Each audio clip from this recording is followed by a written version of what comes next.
અમીરગઢમાં માવઠાનો માર કમોસમી વરસાદ થતાં ખેડૂતોનો જીવ પડીકે બંધાયો। હવામાન વિભાગની આગાહી મુજબ રાજ્યમાં વરસાદ પડ્યો હોવાથી સર્વત્ર વરસાદી માહોલ જામી ગયો છે।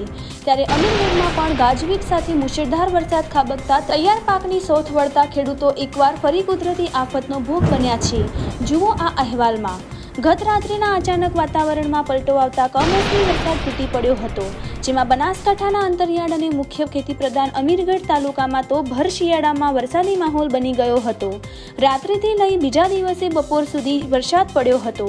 ચોમાસામાં જે રીતે વરસાદ પડે છે એવી જ રીતે ગાજવીજ સાથે વરસાદના તૂટી પડતા રોડ પર પાણી વહેતા થયા હતા અને નીચાણવાળા વિસ્તારોમાં ઘરોમાં પાણી ભરાયા હતા। વરસાદની સાથે પવન પણ ફૂંકાતા ઠંડીનો ચમકારો વધ્યો હતો અને તેની સાથે 1.5 ઇંચ જેટલો કમોસમી વરસાદ નોંધાયો હતો। આ કમોસમી વરસાદથી ખેડૂતો એકવાર ફરી કુદરતી આફતનો શિકાર બન્યા હતા અને રાયડાના તૈયાર પાક પર વરસાદનું પાણી ફરી વળતા પાકનો સોથ વળ્યો હતો। ઘઉંના ઉભેલા પાકને હવાના કારણે પડી ગયા હતા।